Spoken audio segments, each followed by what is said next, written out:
जाई छे ओ ससुरा जानो बाय बाय बाय। ई गीत अहाँ सब सुनले होबे खूब। धनकुट्टी के मशीन, गोरी तोरी चुनरी लाल, खूब।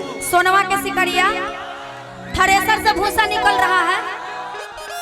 अरे बाप रे, सब सुन ले। सब सुन ले। भतार सिम लोढ़ा से थूर देले बा। बाप रे बाप। अरे बाप रे बाप, तो थूर दिया के उनका फिर में मिल बहुत नहीं जोश बुझा रहले हमें। भोर तक एत रहे के है, ठीक नहीं। अहाँ सब कहलिए कि मैथिली में बाजू, ताई मैथिली में बाजू। सब सुन ले छी ना, कहल नहीं पड़ते। अहाँ सब सुन ले छी ना। हिनको और सब तनी पूछ लियो बड़ बुजुर्ग सब से। अरे बड़ बुजुर्ग सबके तो आशीर्वाद चाहिए अहाँ सबके।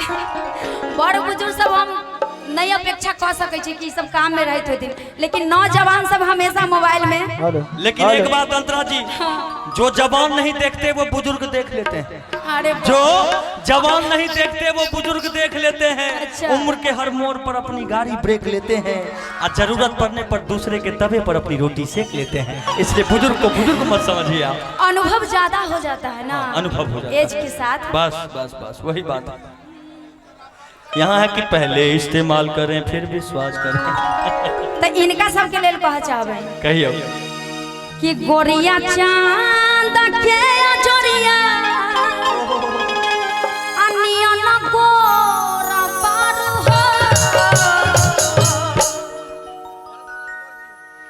अहाँ सबके जते फरमाइश है ने सब पूरा करो, लेकिन इनकर सबके दिल के आत्मा के बात हम बुझ गेली। केहन गाना सुने वाला छथिन कि गोरिया चांद के अजोरिया अनिया न गोरा बार हो। आ तोहर जोर के हो नहीं है, जोर बार हो। तोहर जोर के हो नहीं है, जोर बार हो।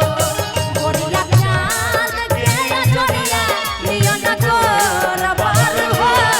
गोरिया चांद के अजोरिया अनिया न गोरा बार हो। तोहर जोर के हो नहीं है, तू पे जोर बाजू हो। तोहर जोर के हो नहीं है, तू पे जोर बाजू हो। क्या बात है, मीठी मीठी कली ताली बजाओ।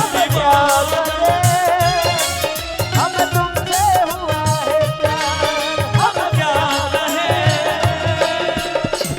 आप ही बताए हम क्या करें। हमें तुमसे हुआ है प्यार, हम क्या करें।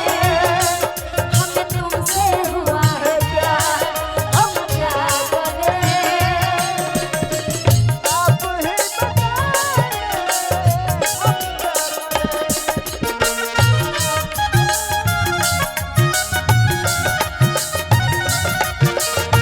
हेलो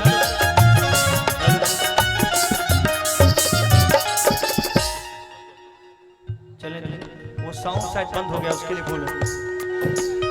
ये भी नहीं बज रहा है। Hello hello. बॉक्स पर चढ़े हुए हैं, कौन बॉक्स पर चढ़ गए? नहीं नहीं बॉक्स पर मत चढ़िए, गिर जाएगा तो कितना लोग चिपक जाएंगे। कि जाई छे ओ ससुरा जानो बाय बाय। अंतरा जी जी दो चार लोगों का जान आप अगर गाना बंद करेगा तो बच जाएगा। क्या हुआ? कोई बॉक्स पर चढ़ गए पीछे से, अगर गिरेगा तो इधर कितने लोग मरेंगे पता नहीं। वही ना प्रोग्राम थोड़ा सा अलग साइड हो अलग जाइए बॉक्स से आप लोग प्लीज, रिक्वेस्ट है। थोड़ा